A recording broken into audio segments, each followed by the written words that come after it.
Ça va? Merci les beaux Daniel. Oui, les deux Daniel. C'est les beaux Daniel. Daniel Gagné, ton témoignage est tellement inspirant. Merci beaucoup de voir ta joie, ta rigueur de partager l'Évangile. C'est vraiment, vraiment inspirant. Là, je vais l'être un petit peu moins. Avez-vous déjà reçu une mauvaise nouvelle? Hein? Une mauvaise nouvelle, c'est pas drôle, hein? Des fois, ça peut nous plonger dans les ténèbres, dans le désespoir. Par exemple, vous venez d'apprendre qu'un membre de votre famille est décédé subitement. Vous venez d'apprendre que votre époux ou votre épouse est malade, puis c'est un cancer. Vous venez d'apprendre que votre fils a attrapé la COVID-19 à l'école. Vous êtes probablement être obligé d'être confiné, puis vous allez probablement la poigner, vous êtes dans la même maison. On vit dans un monde où il y a des mauvaises nouvelles. Il y en a. On va en avoir des mauvaises nouvelles. Il y en a, puis on va en avoir. C'est Don Carson qui disait, si vous n'avez jamais souffert dans la vie, attendez juste un peu. Soyez patient. Ça va arriver. Juste le fait qu'on ne peut pas voir nos familles dans le temps des fêtes aussi, c'est une dure nouvelle, c'est une mauvaise nouvelle. À ma connaissance, c'est la première fois dans l'histoire du Québec où on ne peut pas fêter Noël ensemble, en famille. Peut-être lors de la grippe espagnole, mais je ne suis même pas sûr même si c'était à ce point-là à l'époque. Des fois, les mauvaises nouvelles nous plongent dans le désespoir. Parce qu'on vit dans un monde où les ténèbres puis le désespoir est très, très présent. On va juste se regarder autour de nous. Et même, par exemple, en même temps, on vit dans un monde où la lumière est aussi apparue, où la lumière existe aussi. Dans Ésaïe 9, verset 1, il est écrit « Le peuple qui marchait dans les ténèbres voit une grande lumière. Sur ceux qui habitaient le pays de l'ombre de la mort, une lumière a resplendi. » Oh, j'ai un petit problème avec mon...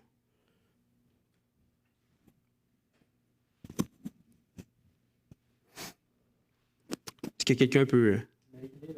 Ah, il est là? Bon, super. Ah, ça a marché. Parce que sur mon téléphone, ça fait une petite erreur de slide.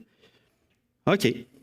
Donc, parfois, lorsqu'on vit une mauvaise nouvelle, ça nous arrive d'être plongé dans les ténèbres, le découragement, et on se met à oublier qu'il y a une solution pour ne pas rester là, dans le découragement. Puis la solution est vraiment de regarder à la lumière et de se rappeler tout ce que la lumière elle a fait pour nous.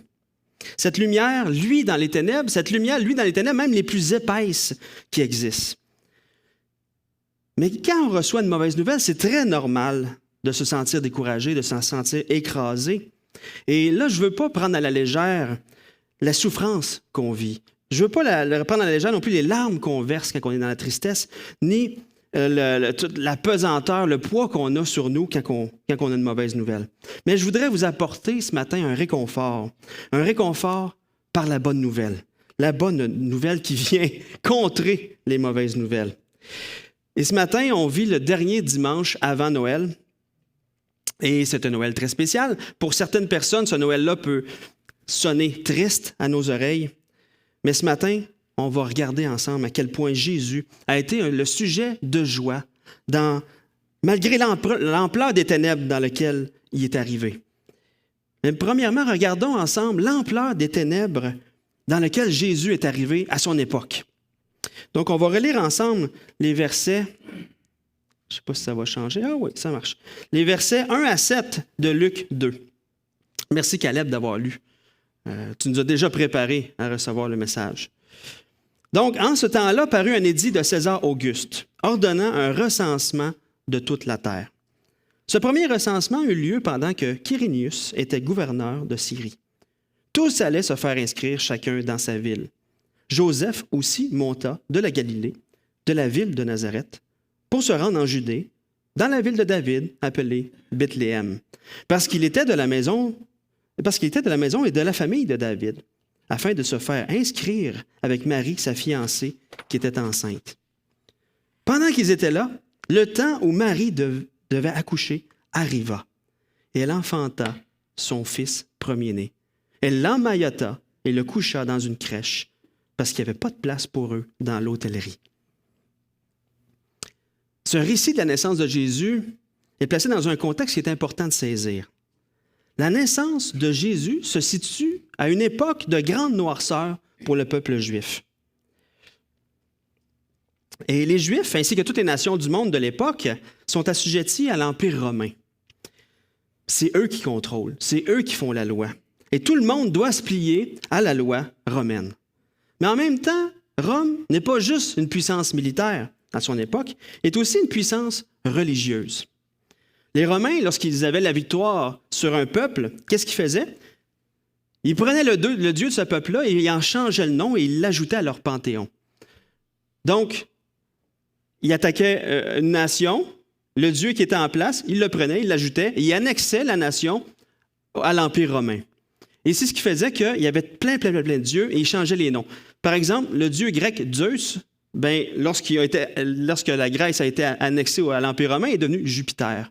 Donc, ça faisait une liberté religieuse où ce que tout le monde pouvait adorer plein de dieux. Donc, même les Romains, ils ajoutaient un dieu à leur panthéon, donc ils pouvaient prier ce dieu-là. Et la nation qui était annexée, pouvait continuer à adorer leur dieu aussi. Donc, ça faisait une nation qui était pleinement idolâtre avec des dieux qui s'ajoutaient constamment.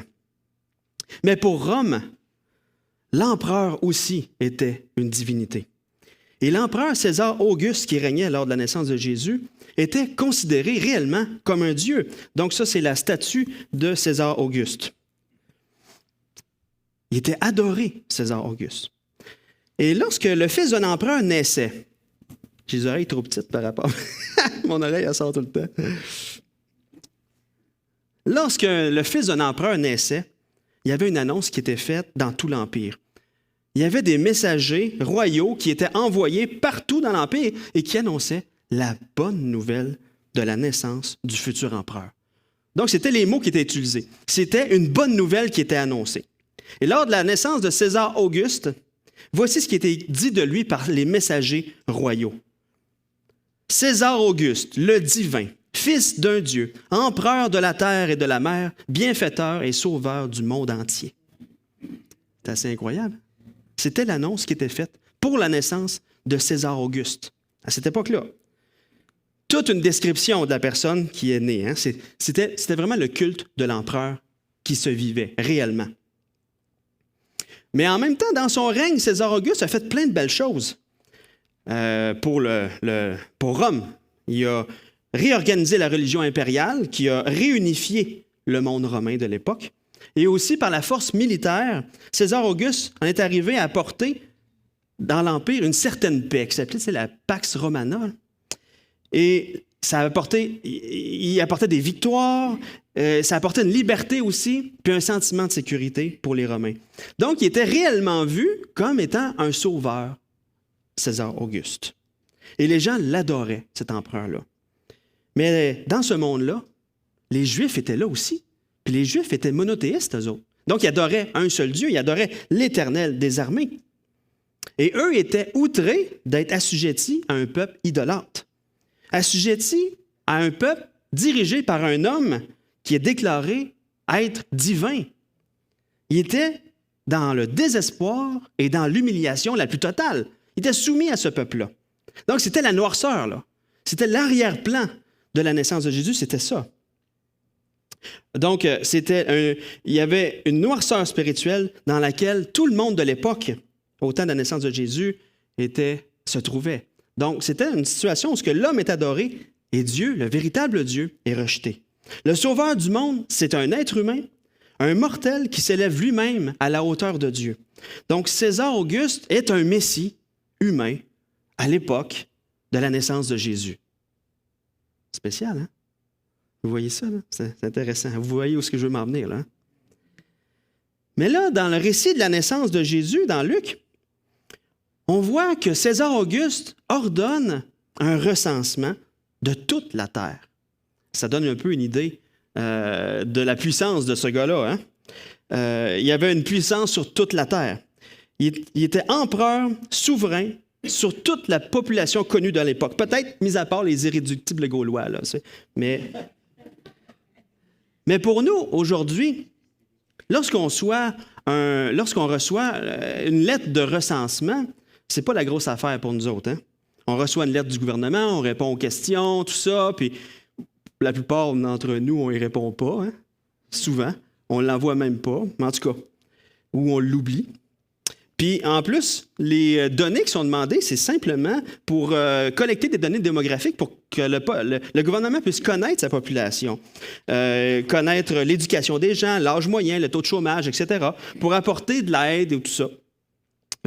Donc, mais pour le recensement que César Auguste a décrété, c'était même pas une option, là. Tu devais y aller. C'est obligatoire. Tu y vas. Tout le monde devait quitter sa ville pour aller à l'endroit où il est né. Puis, lors de ce recensement-là, tu devais nommer toutes les personnes qui vivaient chez toi, nommer leur âge, nommer aussi tout ce que tu possèdes, faire la liste de tout ce que tu possèdes, parce que l'objectif de ce recensement-là, c'était finalement d'augmenter les taxes et les impôts en fonction de ce que tu avais. Puis en plus, c'est pas juste pour ça, c'était aussi pour connaître l'armée potentielle qu'il y avait dans l'Empire. Fait que ça avait aussi en même temps des allures d'allégeance à l'empereur. Fait qu'imaginez à quel point les Juifs se sentaient mal dans ce recensement-là. C'était vraiment pas une bonne nouvelle, cette annonce de recensement-là. C'était une occasion pour l'empereur d'opprimer encore plus les citoyens par une augmentation des taxes. Parce qu'il fallait que ce système romain-là de paix et tout ça se paye à un moment donné. Hein? Mais là, la situation familiale de Joseph et Marie, pour eux, c'est aussi une très mauvaise nouvelle, cette annonce de recensement. Parce qu'il fallait qu'il aille à Bethléem. Marie est enceinte, sur le point d'accoucher. Joseph ne pouvait pas la laisser là, seule à tricoter au coin du feu. Là. Il fallait qu'elle vienne, elle aussi. Même si c'était une personne âgée, très âgée, il fallait que tu y ailles aussi. Tout le monde devait y aller. Même ceux qui n'étaient pas encore nés devaient y aller. Donc, Marie était là. Donc, arrivé à Bethléem, imaginez la scène. Fatigué d'un voyage de 6 jours de marche ou à dos d'âne, tout d'un coup, les contractions commencent. Hein, les femmes, vous savez c'est quoi les contractions? Pas nous. Mais on le sait parce qu'on a vu notre femme contracter. C'est assez terrible. Imaginez, là, désespérément, Joseph cherche un endroit où amener sa femme pour qu'elle puisse accoucher en sécurité. Il frappe à la porte d'un hôtel. L'hôtel, il est plein, parce que probablement qu'il y a plein de gens comme Marie et Joseph qui sont rendus là pour dormir là, à cause du recensement. Mais il n'y a personne qui donne sa place, ou il n'y a personne qui accueille Marie, cette dame en douleur, qui va accoucher. Imaginez qu'est-ce que Joseph a dû ressentir. Il devait être choqué. Pour ma part, là, je me suis mis dans la tête de Joseph, là. Ça aurait été la panique puis la colère. J'aurais dit à l'hôtelier, espèce de sans-cœur, t'as pas d'allure. Incroyable. Puis comment ma femme aurait réagi? Ben, ça aurait été la peur, le désespoir, l'insécurité, les pleurs mêlés avec la douleur. Hey, tu dois accoucher dans un endroit sécuritaire et hygiénique, puis t'en trouves pas. Tout ça à cause d'un recensement qui va en plus nous donner des difficultés financières. Pas d'autre choix. Joseph voit le parking de l'hôtel à côté, là où tous les voyageurs ont parqué leurs montures, leurs ânes, leurs bœufs, leurs chevaux, peut-être leurs chameaux aussi. Un endroit sale, qui devait ressembler un petit peu à ça. Un endroit sale, un endroit où il devait avoir des excréments sur le plancher. Si la nuit était fraîche, ben, il n'y avait pas de chauffage, sauf l'âne gris qui soufflait. Finalement, Marie, elle a accouché là. Elle a accouché là de son fils premier-né. Elle l'a emmailloté. Elle l'a couché dans une mangeoire d'animaux parce qu'il n'y avait pas de place pour eux autres dans l'hôtel. Imaginez, Jésus est arrivé dans une étable. Jésus est né comme le plus pauvre de tous les enfants. Il n'y avait pas d'endroit pire que cet endroit-là. C'était là, dans une étable. Hein, dans l'histoire de Noël, il se cache une humiliation. L'humiliation la plus totale. Naître parmi les animaux. Il n'y a même pas de place pour toi pour que tu puisses naître parmi les humains. C'est quelque chose, hein, ce que Jésus a fait. Puis derrière l'histoire de la naissance de Jésus, l'histoire de Noël, se cache une noirceur, une situation de peine, de ténèbres. La toile de fond de la naissance de Jésus, c'est la misère puis le découragement. Une misère nationale, puis un découragement incroyable.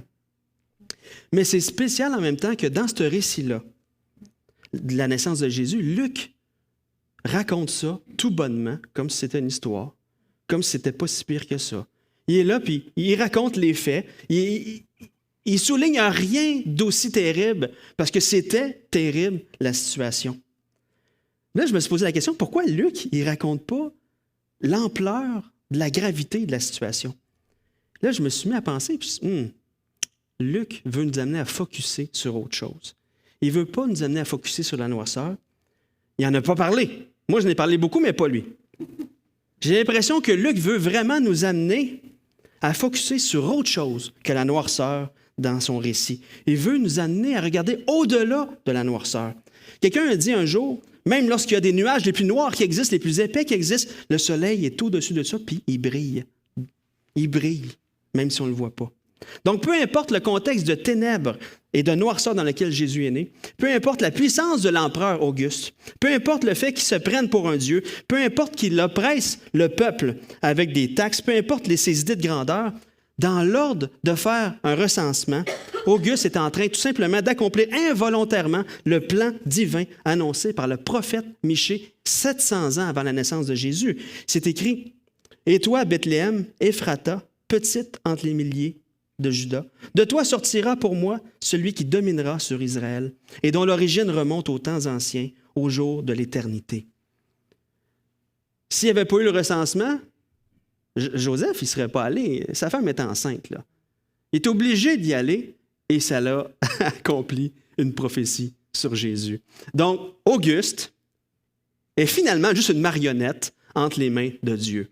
C'est ça qui se passe.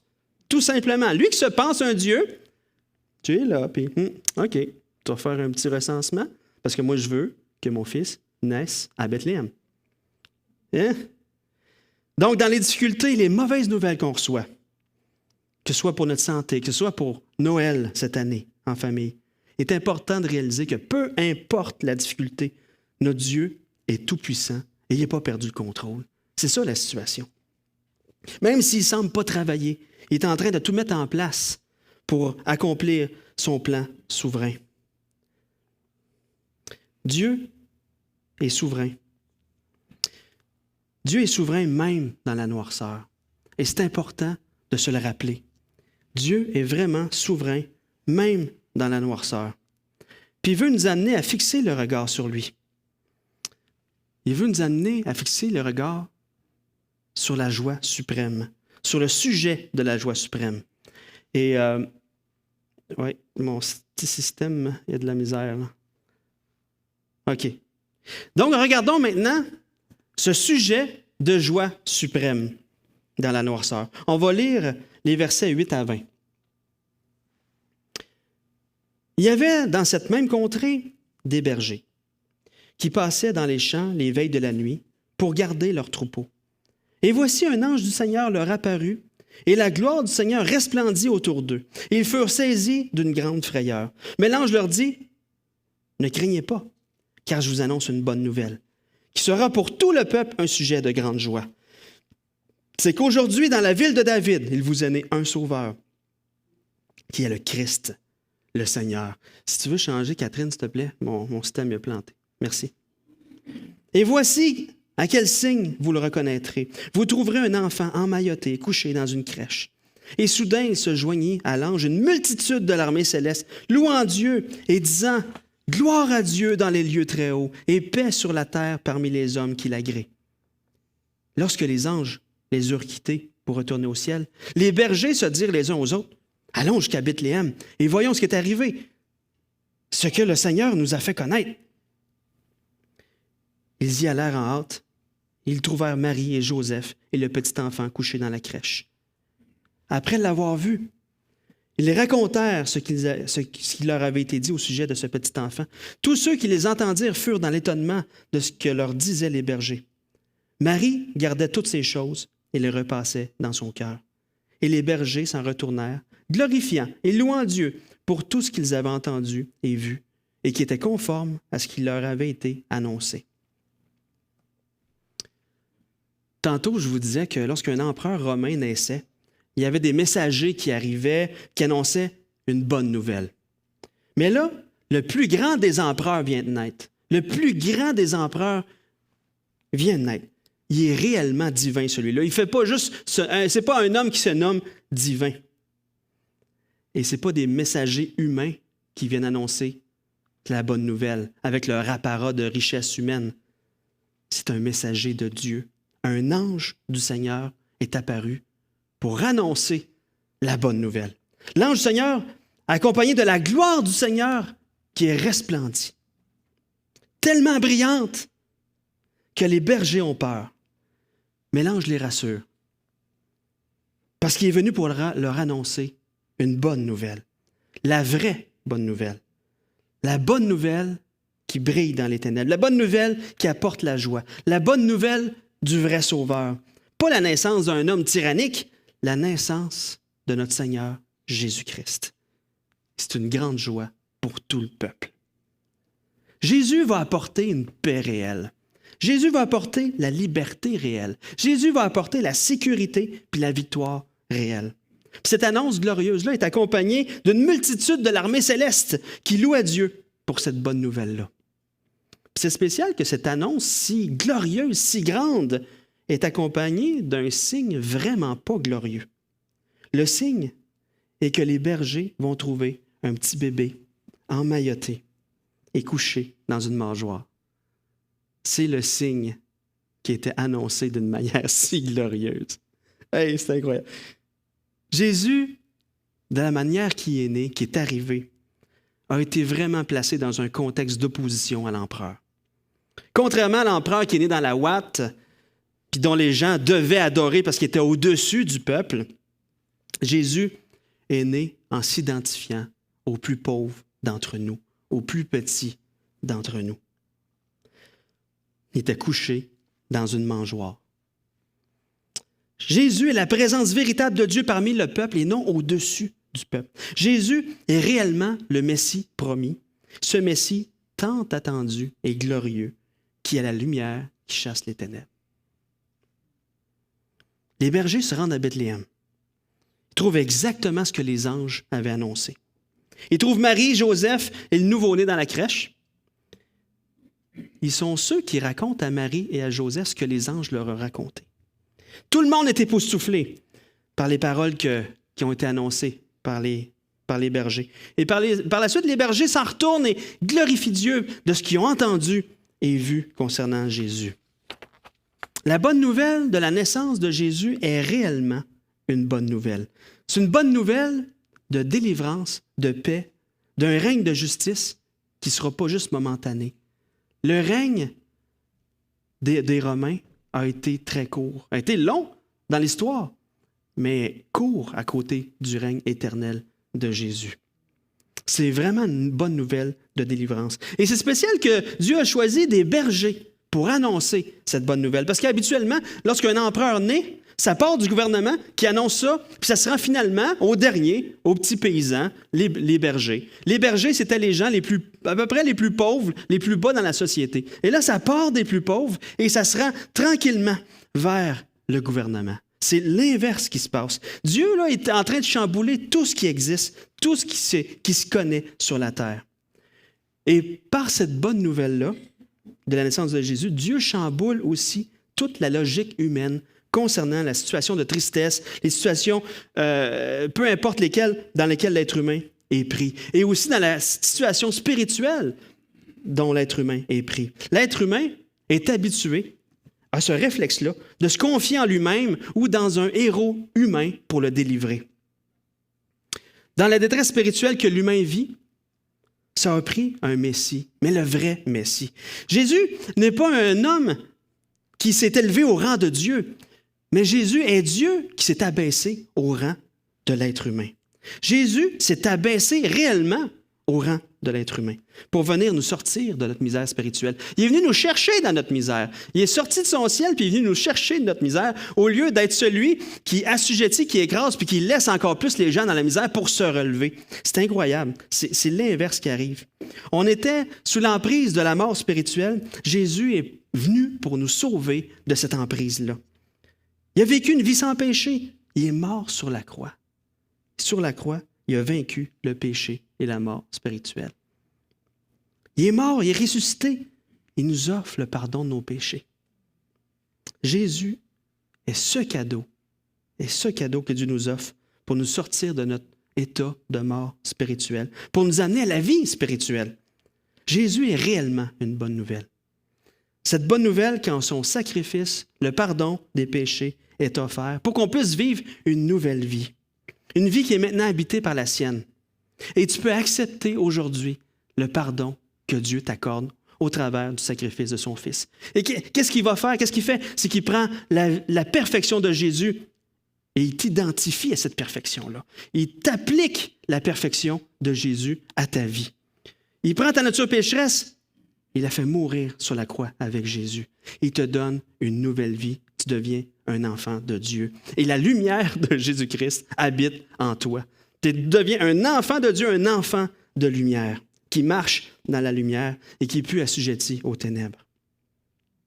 C'est une bonne nouvelle, la naissance de Jésus. Et dans le désespoir d'une mauvaise nouvelle, peu importe laquelle, dans la noirceur dans laquelle elle peut nous plonger, on n'oublie pas que non seulement notre Dieu est souverain, mais on a en plus la bonne nouvelle qui demeure toujours et cette bonne nouvelle vit en nous. Lorsqu'on reçoit une bonne nouvelle, lorsqu'on reçoit une mauvaise nouvelle, lorsque cette mauvaise nouvelle nous plonge aussi dans le désespoir, ne cherchons pas un Messie humain pour nous délivrer. Si on met notre foi dans un Messie humain, qu'est-ce qui va arriver? Notre humeur va jouer en fonction de ce Messie humain-là. S'il nous apporte une mauvaise nouvelle, on va être triste. S'il nous apporte une bonne nouvelle, on va être heureux. Et c'est exactement ce que beaucoup de Québécois font en ce moment. Le gouvernement, qui fait son possible réellement, n'a pas toutes les réponses. Et eux font leur possible. Et ils ne sont pas le Messie. Lorsqu'ils annoncent une bonne nouvelle, tout le monde est heureux. Lorsqu'ils annoncent une mauvaise nouvelle, tout le monde est débiné. Mais confions-nous pas dans un Messie humain qui n'a aucune puissance sur les événements. Confions-nous en notre Dieu, notre Seigneur Jésus-Christ, qui est au-dessus de tout ça et qui nous aide à passer au travers des épreuves, au travers des mauvaises nouvelles. Peu importe la grandeur des vagues, lui il est là, il est stable. Il prend toujours les bonnes décisions. Il est la bonne nouvelle. Et Marie, lorsqu'elle a entendu ce que les bergers ont raconté, sur ce qu'ils avaient entendu des anges, il est écrit, on va prendre la prochaine diapo, il est écrit qu'elle gardait toutes ces choses et les repassait dans son cœur. Comme elle, repassons la vérité de la bonne nouvelle lorsqu'on reçoit une mauvaise nouvelle. À cause de Jésus, on appartient à un autre monde maintenant. À cause qu'on est dans un autre monde, soyons les porteurs de cette bonne nouvelle et semons la joie de Christ autour de nous. Et au courant de la semaine, tantôt Daniel parlait de Jean-Paul et Bernadette, au courant de la semaine, je parlais avec Bernadette, et Bernadette me racontait que malgré la souffrance que Jean-Paul vit à l'hôpital, dans le temps qu'il était à l'hôpital, il témoignait avec joie de la bonne nouvelle de Jésus-Christ. Le Seigneur lui donnait des occasions de présenter l'Évangile, de parler de Jésus, d'exprimer que « Ah, c'est pas grave. » Pas que c'est pas grave, mais je sais où je m'en vais. Je mets mon espérance en Jésus, en Dieu. Il montrait sa Bible aux gens. Et là, j'ai eu des nouvelles plus récentes, vendredi. Non, hier, samedi. Jean-Paul a la joie d'être de retour à la maison. Donc, je l'ai appelé, puis ça faisait 2 minutes qu'il venait d'arriver, puis Bernadette pleurait de joie tellement elle était heureuse. Et c'était le fun, c'est bon d'entendre la joie de Jean-Paul d'être de retour à la maison. Il souriait dans sa voix. Puis Jean-Paul racontait que le Seigneur, au courant de la semaine, lui a montré à quel point il était là avec lui. Cette semaine, il a dû aller à Sherbrooke pour faire une radiothérapie. Et pour aller à Sherbrooke, il faut qu'il y ait un transport médical, un transport adapté. Et qui c'est qui ne voit-tu pas arriver qui conduisait le transport adapté? Pierre-Yves Lanier. C'est lui qui le transportait à l'hôpital de Sherbrooke. Pierre-Yves Lanier, pour ceux qui ne le connaissent pas, c'est lui qui joue du drum. Ici, il y a une barbe. Et en plus, il devait être accompagné d'une infirmière. Et qui c'est qui voit-tu pas arriver? Jessica Bouliane. C'était l'infirmière, une des membres de l'Église ici. C'était son infirmière qui l'accompagnait. Fait que Jean-Paul, il n'en revenait pas. Il était strappé dans l'autobus. Il ne pouvait pas bouger. Il était avec 2 croyants. Il s'est dit, une chance que je suis chrétien, parce que si l'enlèvement arrive, je vais être mal pris. C'est incroyable. Quel Dieu merveilleux qu'on a. Il me témoignait de ça, puis j'étais là, wow, ça, c'est la bonté de Dieu. Et qu'est-ce qui est intéressant aussi, Jean-Paul, il prend toutes les petites joies qui passent. Il dit, le matin, il demandait 2 portions de Rice Krispies pour déjeuner. Parce que lorsqu'il met le lait dedans, il entend les Rice Krispies louer Dieu. Fait qu'il voulait les entendre plus fort. Ça, c'est Jean-Paul. J'ai jamais invité l'équipe de célébration. Donc, que le Seigneur nous amène à nous confier en lui au travers de tous les chamboulements qu'on vit, soit en lien avec la COVID, en lien avec la maladie, que le fruit de notre foi soit, que vraiment le fruit de notre foi en lui soit de semer la joie autour de nous. On est peut-être confiné de l'extérieur, mais on est complètement libéré par la bonne nouvelle de Jésus-Christ. Faisons comme Marie et repassons dans notre cœur toute la bonne nouvelle de Jésus. Et louons ensemble, soyons ces petites lumières pour Jésus, qui brillent par Jésus.